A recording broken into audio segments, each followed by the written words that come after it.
ಬನ್ನಿ ಬನ್ನಿ ಬನ್ನಿ. ಮೇಡಮ್ ರುಕ್ಮಾತಿ ಅವರು ಬಂದಿದ್ದಾರೆ. ನಮಸ್ಕಾರ ಮಾ. ನಮಸ್ತೆ.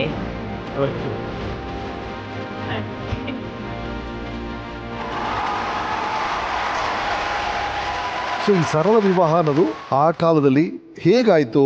ಈ ಮದುವೆ ಅನ್ನೋದು ಯಾವುದೇ ರೀತಿಯಿಂದ ಯಾರಿಗೂ ತೊಂದರೆ ಆಗಬಾರ್ದು ಆರ್ಥಿಕವಾಗಿ ಅಂತ ಯೋಚನೆ ಮಾಡಿಬಿಟ್ಟು ನಾವು ಸರಳವಾಗಿ ವಿವಾಹಕ್ಕೆ ಇಬ್ರು ನಿರ್ಧಾರ ಮಾಡಿದ್ವಿ. ಆ ಸಂದರ್ಭದಲ್ಲಿ ಎಲ್ಲಾ ಸ್ನೇಹಿತರು ನಮ್ಗೆ ಬಂಧುಗಳಿಗಿಂತ ಹೆಚ್ಚಾಗಿ ನಮ್ಮ ಜೊತೆ ನಿಂತ್ಕೊಂಡ್ರು. ರಮೇಶ್, ಇಲ್ಲಿ ಒಂದು ಯಾರ್ಯಾರು ಏನೇನು ಮಾಡಿದ್ರು ಅಂತ ಹೇಳಬೇಕು. ನಾನು ಮದುವೆಗೆ ಹೊಸ ಬಟ್ಟೆ ಬೇಡ, ಯಾಕೆ ಹಾಕ್ಕೋಬೇಕು? ಡಾಕ್ಟರ್ ಸತ್ಯನಾರಾಯಣ್ ಸಿಂಗನವರು ಹೊಸ ಬಟ್ಟೆನ ಹೊಲಿಸಿ ತಂದು ಕೊಟ್ಟರು ನನಗೆ. ಹುಡುಗಿಗೆ ರೇಷ್ಮೆ ಸೀರೆ ಬೇಕು ಅಂತಾರೆ, ಯಾಕೆ ಬೇಕು? ಬೇಡ. ಡಾಕ್ಟರ್ ಇಂದಿರಾ ದೊಡ್ಡಬಳ್ಳಾಪುರ ಅವರು ರೇಷ್ಮೆ ಸೀರೆನ ತಂದು ಕೊಟ್ಟರು. ಎಲ್ಲಕ್ಕಿಂತ ಮುಖ್ಯವಾಗಿ ಇವತ್ತು ನಾವು ನೆನಪಿಸ್ಕೊಳ್ಳೇಬೇಕಾದ ವ್ಯಕ್ತಿ ಅಂದರೆ ಡಾಕ್ಟರ್ ನರಹಳ್ಳಿ ಬಾಲಸುಬ್ರಹ್ಮಣ್ಯ, ಕನ್ನಡದ ಪ್ರಖ್ಯಾತ ವಿಮರ್ಶಕರು. ಹೋಗಿ ಅವರ ಮನೆಗೆ, ಸರ್ ಹೀಗೆ ನಾವು ಮದುವೆ ಆಗ್ತಾ ಇದ್ದೇವೆ ಅಂದಾಗ ಎಷ್ಟು ಸಂತೋಷವಾಯಿತು ಅಂದರೆ ಇವತ್ತಿಗೂ ಕಣ್ಣು ಮುಂದೆ ಕಟ್ಟಿದ ಹಾಗಿದೆ ಆ ದೃಶ್ಯ. ತಕ್ಷಣವೇ ಅವರು ಬೀರು ಬಾಗಿಲನ್ನು ತೆಗೆದರು. ಎಷ್ಟು ಹಣ ಇದೆ ಅನ್ನೋದನ್ನು ಲೆಕ್ಕ ಮಾಡಿದೆ. ಆ ಇಡೀ ಕವರನ್ನು ಹಾಗೆ ತೆಗೆದು ನೀನು ಇಟ್ಕೋ. ಸರ್ ಬೇಡ ಸರ್, ಹಣ ಬೇಡ ಸರ್, ನಾವು ಅತ್ಯಂತ ಸರಳವಾಗಿ ಆಗ್ತಾ ಇದ್ದೀವಿ, ಬೇಡ ಸರ್ ಬೇಡ ಸರ್. ಇಲ್ಲಪ್ಪ, ನೀನು ಗೊತ್ತಿಲ್ಲ, ಏನಾದರೂ ಖರ್ಚುಗಳು ಬಂದೇ ಬರುತ್ತೆ ಅಂತ ಸಂದರ್ಭದಲ್ಲಿ ಬೇರೆಯವ್ರನ್ನ ಕೇಳೋ ಬದಲು ನಿಮ್ಮ ಮೇಷ್ಟು ಕೊಟ್ಟ ಹಣ ತಗೋ ನೀನು ಅಂತ ಹೇಳಿ ಜೇಬಿಗಿಟ್ರು. ಮರೀಲಿಕ್ಕೆ ಸಾಧ್ಯ ಇಲ್ಲ. ಸತ್ಯ ಹೇಳಬೇಕು ಅಂದರೆ ಬರೀ ಕೈಯಲ್ಲಿ ಹೋಗಿ ಮದುವೆ ಆಗಿರೋದು. ವಾವ್. ಈ ಸಂದರ್ಭದಲ್ಲಿ ನಾನು ಒಬ್ಬರನ್ನ ನೆನೆಸ್ಕೊಳಕ್ ಇಷ್ಟಪಡ್ತೀನಿ. ಲಿಂಗರಾಜು ಕಾತ್ಯಾಯಿನಿ ಅಂತ. ಇವರ ತುಂಬಾ ಆತ್ಮೀಯ ಸ್ನೇಹಿತ, ಶಾಲಾ ಸ್ನೇಹಿತರು ಅವರು. ಪುರುಷೋತ್ತಮ್ ಜೊತೆ ಇದ್ದವರು. ಅವರು ನಮಗೆ ಇವರ ತಂದೆ ತಾಯಿ ಸ್ಥಾನದಲ್ಲಿ ನಿಂತು ದಾರೆ ಎರೆಸ್ಕೊಂಡಿರೋರು. ಅವ್ರನ್ನ ಈ ಸಂದರ್ಭದಲ್ಲಿ ನೆನೆಸ್ಕೋತಾ ಇದ್ದೀನಿ. ಹಾಗೆ ಇನ್ನೊಂದು ಮಾತು ಹೇಳಕ್ ಇಷ್ಟಪಡ್ತೀನಿ. ಯಾರೇ ಆಗ್ಲಿ ಪ್ರೇಮ ವಿವಾಹ ಆಗೋದು ತಪ್ಪಲ್ಲ, ಆದ್ರೆ ಮದುವೆ ನಂತರ ಸರಳವಾಗಿ ವಿವಾಹ ಆದ್ರೂ ಕೂಡ ಬದುಕಿ ಬಾಳನ್ನ ತೋರ್ಸೋದು ಅದು ಮುಖ್ಯ ಅಂತ ನಾನು ಇವತ್ತಿನ ಯುವಜನರಿಗೆ ಹೇಳಲಿಕ್ಕೆ ಇಷ್ಟಪಡ್ತಾ ಇದ್ದೀನಿ. ರೈಟ್. ನಿಮ್ಮ ಮಗ ನಚಿಕೇತ್ ಏನ್ ಮಾಡ್ತೀರಾ ಈಗ? ನಚಿಕೇತ್ ಒಬ್ಬನೇ ಮಗ. ಅವನು ಇಂಜಿನಿಯರ್ ಆಗಬೇಕು ಅಥವಾ ವೈದ್ಯ ಆಗಬೇಕು ಅಂತ ಆಸೆ ನಮಗೆ. ಆದರೆ ಅವನಿಗೆ ಅದರಲ್ಲಿ ಆಸಕ್ತಿ ಇಲ್ಲ. ಆದರೂ ಬಲವಂತವಾಗಿ ನಾನು ಒಂದು ಸಲ ಅವನನ್ನು ಕಾರಲ್ಲಿ ಕೂರಿಸ್ಕೊಂಡು ಮೆಡಿಕಲ್ ಕಾಲೇಜ್ಗೆ ಸೇರಿಸ್ತೀನಿ ನಿನ್ನನ್ನು ಅಂತ ಕರ್ಕೊಂಡು ಹೋದಾಗ ಅವನು ಹೇಳ್ದ, ಪಪ್ಪ ನೀವೇನಾದರೂ ಇಂಜಿನಿಯರಿಂಗ್ಗೆ ಸೇರಿಸಿದ್ರೆ ನಾನು ಪ್ರತಿ ವರ್ಷ ಫೇಲ್ ಆಗ್ತೀನಿ. ಅವನ ಮಾತನ್ನು ಕೇಳಿ, ಆ ದೃಢತೆ ಕೇಳಿ ನನಗನ್ನಿಸ್ತು, ಇಲ್ಲ ನಾನು ತಪ್ಪು ಮಾಡ್ತಿದ್ದೇನೆ.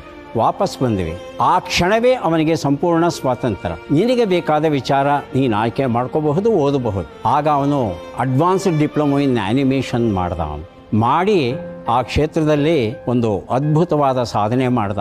ಈಗ ಸದ್ಯಕ್ಕೆ ಅವನು ಈ ಮನುಷ್ಯರ ಮೂಳೆಗಳನ್ನು ಕೃತಕವಾಗಿ ಸೃಷ್ಟಿ ಮಾಡಿ ಅದನ್ನು ಶಸ್ತ್ರವೈದ್ಯರಿಗೆ ಕೊಡುವಂಥ ಒಂದು ಕೆಲಸ. ಓಕೆ. ಈಗ ಕ್ಯಾನ್ಸರ್ ಆದರೆ ಅಥವಾ ಯಾವುದಾದ್ರು ಅಪಘಾತಗಳಲ್ಲಿ ಮೂಳೆಯನ್ನು ತೆಗಿಬೇಕಾಗುವಂಥ ಸ್ಥಿತಿ ಬಂದರೆ ಆ ಮೂಳೆ ಇಲ್ಲದೆ ಇರತಕ್ಕಂಥ ಪ್ರದೇಶದ MRI ಮಾಡಿ ಆ ವಿಷಯವನ್ನು ತಗೊಂಡು ಹಾಗೆ ಒಂದು ಮೈಕ್ರೋ ಪ್ರಿಸಿಷನ್ ಆ ಲೆಕ್ಕದಲ್ಲಿ ಮಾಡಿ ಅದಕ್ಕೆ ಟೈಟೇನಿಯಂ ಕೋಟಿಂಗ್ ಕೊಟ್ಟು ಅದನ್ನು ಅಳವಡಿಸಿ ಶಸ್ತ್ರಚಿಕಿತ್ಸಕರು ಇದನ್ನು ಮಾಡ್ತಾರೆ. ಆ ಒಂದು ಕೆಲಸದಲ್ಲಿದ್ದಾನೆ. ಅವನಿಗೆ ಇಷ್ಟ ಬಂದ ಕ್ಷೇತ್ರ ಹೋಗೋದಕ್ಕೆ ಅವಕಾಶ ಮಾಡಿಕೊಟ್ಟಿದ್ದೇವೆ. ಇವತ್ತು ಅವನು ಖುಷಿಯಾಗಿದ್ದಾನೆ.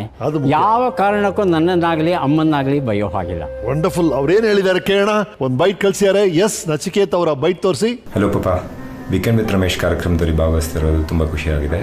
ನಿಮಗೂ ಅಮ್ಮನಿಗೂ ಇಬ್ಬರಿಗೂ ಕಂಗ್ರ್ಯಾಚುಲೇಷನ್ಸ್. ಪಾಪ, ನೀವು ನನ್ನ ಜೀವನ ಇಡೀ ತುಂಬ ಹೆಲ್ಪ್ ಮಾಡಿದ್ದೀರಾ. ನನಗೆ ಇಷ್ಟವಾದಂತ ಕೊಟ್ಟಿದ್ದೀರಾ, ಇಷ್ಟವಾದ ಕೆಲಸ ಮಾಡಲಿಕ್ಕೆ ಅವಕಾಶ ಮಾಡಿಕೊಟ್ಟಿದ್ದೀರಾ, ಇಷ್ಟವಾದ ಕೋರ್ಸ್ ಮಾಡಲಿಕ್ಕೆ ಅವಕಾಶ ಮಾಡಿಕೊಟ್ಟಿದ್ದೀರಾ. I am really happy. Thank you very much for this. ನಾನು ಅಲ್ಲಿರಬೇಕಿತ್ತು, ಬಟ್ ಇಲ್ಲಿದ್ದೀನಿ, ಬರಲಿಕ್ಕೆ ಆಗ್ತಾ ಇಲ್ಲ. So I am really sorry. ಬೇಜಾರು ಮಾಡ್ಕೋಬೇಡಿ. ಇಲ್ಲಿಂದಲೇ ಎಲ್ಲರಿಗೂ ಕಂಗ್ರ್ಯಾಚುಲೇಷನ್ಸ್ ಹೇಳ್ತಿದ್ದೀನಿ. All the best. Thank you Ramesh ಅವರೇ. Thank you ZTV. ರೈಟ್. ಕೆಲಸದ ಒತ್ತಡದಿಂದ ಅವರು ಕಾರ್ಯಕ್ರಮಕ್ಕೆ ಬರೋಕ್ಕಾಗಲಿಲ್ಲ. ಎಸ್, ಅಮ್ಮನ ಆಸೆ ಪ್ರಕಾರ ಮದುವೆ ಆಗ್ತೀರಿ. ಬಟ್ ಮದುವೆ ಆದ ಕೆಲವೇ ತಿಂಗಳುಗಳಲ್ಲಿ ಅಮ್ಮನ ಕಳ್ಕೊಳ್ತೀರಂತೆ. ಮದುವೆ ಆದ್ವಿ. ಆಕೆಗೆ ಬೇಕಾದಂಥ ಭಾವನಾತ್ಮಕ ಆಸರೆ ಏನಿತ್ತು ಅದನ್ನು ಇಬ್ಬರು ಕೊಡೋದಕ್ಕೆ ನಾವು ಪ್ರಯತ್ನ ಪಟ್ವಿ. ಆಪ್ರೇಷನ್ ಎಲ್ಲ ಮಾಡಿದ್ವಿ. ಒಂದಷ್ಟು ಸುಧಾರಿಸ್ಕೊಂಡ್ರು. ಆಮೇಲೆ ಕೀಮೋಥೆರಪಿ, ರಸಾಯನ ಚಿಕಿತ್ಸೆ ಕೊಡಬೇಕು ಅಂತ ಹೇಳಿದರು. ಆ ರಸಾಯನ ಚಿಕಿತ್ಸೆ ಆಗಿನ ಕಾಲದಲ್ಲಿ ಸುಮಾರು 1,500 ರೂಪಾಯಿಗಳು. ಸಿಸ್ಪ್ಲಾಟಿನ್ ಅಂತ ಒಂದು ಔಷಧಿ. ಆ ಔಷಧಿಯನ್ನು ಕೊಂಡುಕೊಳ್ಳಿಕ್ಕೆ ಒಂದು ಕೋರ್ಸ್ಗೆ 1,500 ರೂಪಾಯಿಗಳು ಬೇಕಾಗಿತ್ತು. ಅಷ್ಟು ಹಣ ನನ್ನ ಹತ್ರ ಇರಲಿಲ್ಲ. ಆಗ ನನಗೆ ನೆರವಾಗಿ ಬಂದವರು ನನ್ನ ಹಿರಿಯ ಮಿತ್ರ, ನನ್ನ ಅಣ್ಣನಿಗೆ ಸಮ doctor PN Govindarajulu. Doctor Govindarajulu ಅವರು, ಯಾಕೆ ಯೋಚನೆ ಮಾಡ್ತೀಯ, ನಾವಿಲ್ವಾ, ಎಷ್ಟು ಬೇಕು, ತಕ್ಷಣ ಎಣಿಸ್ಬಿಟ್ಟು ಇಷ್ಟಿಟ್ಕೋ. ಪ್ರತಿ ತಿಂಗಳೂ ಸಹ ಕೀಮೋಥೆರಪಿ ಕೊಟ್ಕೊಂಡು ಬಂದಿದ್ದಾರೆ. ಆ ದಿನಗಳಲ್ಲಿ ಅವರು ಮಾಡಿದಂಥ ಸಹಾಯ ಏನಿದೆ ಅದನ್ನು ಮರೀಲಿಕ್ಕೆ ಸಾಧ್ಯ ಇಲ್ಲ ರಮೇಶ್. ಅದು ಇವತ್ತು ನಾನು ಅದಕ್ಕಿಂತ ಹೆಚ್ಚು ಹಣ ಸಂಪಾದನೆ ಮಾಡ್ತೇನೆ.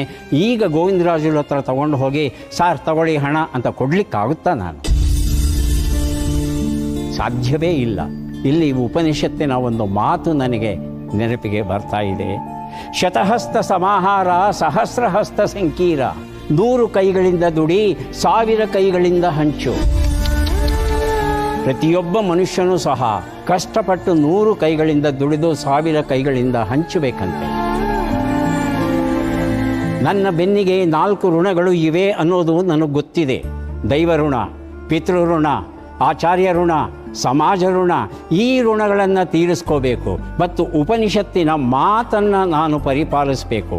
ಹಾಗೆಯೇ doctor Govindarajulu, doctor Chandramouli, doctor Vivek, doctor Indira, Sampaturu Vishwanath, Ramachandra Sharma Tyagali, ಇವರೆಲ್ಲ ಅವರದ್ದೇ ಆದ ರೀತಿಯಲ್ಲಿ ನನ್ನ ಬೆಳವಣಿಗೆಗೆ ಕಾರಣರಾಗಿದ್ದಾರಲ್ಲ. ಇವೆಲ್ಲ ಒಂದು ರೀತಿ ಋಣ. ಈ ಋಣವನ್ನು ತೀರಿಸ್ಕೋಬೇಕಾದ್ರೆ ಸಹಸ್ರಹಸ್ತದಿಂದ ಜ್ಞಾನವನ್ನು ಹಂಚಬೇಕು. ಅದೇ ನನ್ನ ಬದುಕಿನ ಏಕೈಕ ಉದ್ದೇಶ. ಸಾಯುವ ಕೊನೆಯ ಕ್ಷಣದವರೆಗೂ ಸಹ ಜ್ಞಾನವನ್ನು ಹಂಚ್ತಾ ಹೋಗ್ತೇನೆ. ಹಾಗಾಗಿ ಥಟ್ ಹೇಳಿ ಕಾರ್ಯಕ್ರಮದ ಮೂಲಕ ಇವತ್ತು ಇಷ್ಟು ಇಡೀ ಜಗತ್ತನ್ನು ತಲುಪೋದಕ್ಕೆ ಸಾಧ್ಯವಾಗಿದೆಯಲ್ಲ, ಅದಕ್ಕೆ ಮುಖ್ಯವಾದ ಕಾರಣ ಪೂರ್ವ ಸೂರಿಗಳು, ನನ್ನನ್ನು ಈ ಮಟ್ಟಕ್ಕೆ ತಂದಂಥ ಅಧ್ಯಾಪಕರು ಮತ್ತು ನನ್ನ ಗೆಳೆಯರು. ನೀವು ಗೋವಿಂದರಾಜುಲು ಬಗ್ಗೆ ಮಾತಾಡ್ತಾ ಇದ್ರಿ. ಹೌದು. ರೀಸೆಂಟ್ ಯಾವಾಗ ಮೀಟ್ ಮಾಡಿದ್ರಿ ಅವರನ್ನ? ಇತ್ತೀಚೆಗೆ ಒಂದು ವಾರದ ಹಿಂದೆ ಭೇಟಿಯಾದೆ. ಓಕೆ. ಅವರಿಗೆ ಯಕೃತ್ ನಾರುಗಟ್ಟುವಿಕೆ ಅಂತೀವಿ, ಸಿರಾಸಿಸ್ ಆಫ್ ಲಿವರ್ ಅಂತ ಹೇಳ್ತೀವಿ. ಯಾವ ಕಾರಣದಿಂದ ಅವರಿಗೆ ಆ ಒಂದು ಸಮಸ್ಯೆ ಬಂದಿದೆ ಗೊತ್ತಿಲ್ಲ. ವೈದ್ಯರು ಇದುವರೆಗೂ ಕಂಡು ಹಿಡಿದಿಲ್ಲ. ಅದರ ಜೊತೆ ಅವ್ರು ಓಡಾಡೋಕ್ಕಾಗುತ್ತಾ? ಓಡಾಡ್ತಾರೆ. ಆದರೆ ಅವರಿಗೆ ಇರ್ತಕ್ಕಂಥ ಏಕೈಕ ಮಾರ್ಗ ಅಂದರೆ ಯಕೃತ್ ಬದಲಿ ಜೋಡಣೆ, ಲಿವರ್ ಟ್ರಾನ್ಸ್ಪ್ಲಾಂಟೇಷನ್. ತಕ್ಷಣ ಕೇಳಿದೆ, ಸರ್ ನಿಮ್ಮ ಬ್ಲಡ್ ಗ್ರೂಪ್ ಯಾವುದು? B ಪಾಸಿಟಿವ್ ಅಂದರು. ಅಯ್ಯೋ, A ಪಾಸಿಟಿವ್ ಆಗಿದ್ದರೆ ನನ್ನ ಲಿವರನ್ನೇ ನಾನು ಕೊಡ್ತಿದ್ನಲ್ಲ ಸರ್ ಅಂತ ಹೇಳ್ತಾ. ಎಂಥ ಒಳ್ಳೆ ಮನಸ್ಸು ಸರ್. ನೋಡಿ, ಲಿವರ್ ಕೊಡ್ತೀನಿ. ಓ sir sir sir sir sir.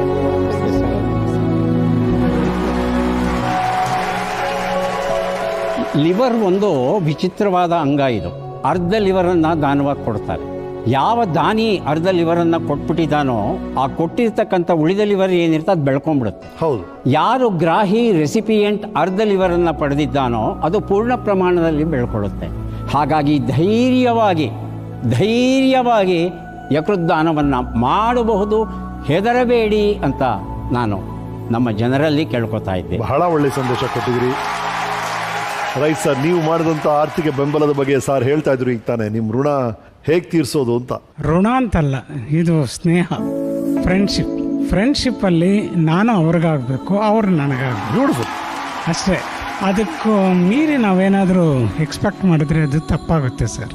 Beautiful. 1993 July 1ನೇ ತಾರೀಕು ಡಾಕ್ಟರ್ಸ್ ಡೇ ಅಂತ ಮಾಡ್ತೀವಿ ನಮ್ಮಲ್ಲಿ. ಪ್ರತಿ ವರ್ಷ ಡಾಕ್ಟರ್ಸ್ ಡೇನಲ್ಲಿ ತುಂಬ ಸರ್ವಿಸ್ ಕೊಟ್ಟಿರೋಂಥ ವೈದ್ಯರಿಗೆ ಸನ್ಮಾನ ಮಾಡ್ತೀವಿ. ಡಾಕ್ಟರ್ BC ರಾಯ್ ಪ್ರಶಸ್ತಿ ಕೊಡ್ತೀವಿ. ಚೌಡಯ್ಯ ಸ್ಮಾರಕ ಭವನದಲ್ಲಿ ಈ ಕಾರ್ಯಕ್ರಮ ನಡೀತು. ಡಾಕ್ಟರ್ ರಾಜ್ಕುಮಾರ್ ಅವರು, ಪಾರ್ವತಮ್ಮ ರಾಜ್ಕುಮಾರ್ ಅವರು ಚೀಫ್ ಗೆಸ್ಟ್ ಆಗಿ ಬಂದಿದ್ರು. 22 ನಿಮಿಷಕ್ಕೆ ಕಾರ್ಯಕ್ರಮ ಮಾಡಿದ್ರು. ಅದೆಷ್ಟು ಸಲ ಕರ್ನಾಟಕದಲ್ಲಿ ಟೆಲಿಕಾಸ್ಟ್ ಆಗಿದೆಯೋ ಗೊತ್ತಿಲ್ಲ. ನಾನು ವಿದೇಶಗಳಿಗೆ ಹೋದಾಗ ನಮ್ಮ ಸ್ನೇಹಿತರೆಲ್ಲ ಹೇಳೋರು, ಯಾರಪ್ಪ ಕಾರ್ಯಕ್ರಮ ನಿರೂಪಣೆ ಮಾಡಿದ್ರು, ವೈದ್ಯರ ಬಗ್ಗೆ ಎಷ್ಟು ಚೆನ್ನಾಗಿ ಹೇಳಿದ್ರು ಅಂತಂದ್ರೆ ಅವಾಗ ಅವರ ಹೆಸರನ್ನ ನಾನು ತಗೊಂಡೆ. So beautiful. Thank you sir, ಭಾಳ ಖುಷಿ ಆಯಿತು ನೀವು with all your liver problems ಇಲ್ಲಿ ಬಂದಿರೋದು ನಮ್ಮ ಪ್ರೋಗ್ರಾಮ್ಗೆ. Thank you so much sir. Please take care. ಬನ್ನಿ ಸರ್, ಕೂತ್ಕೊಳ್ಳಿ. Thank you sir. ಬನ್ನಿ.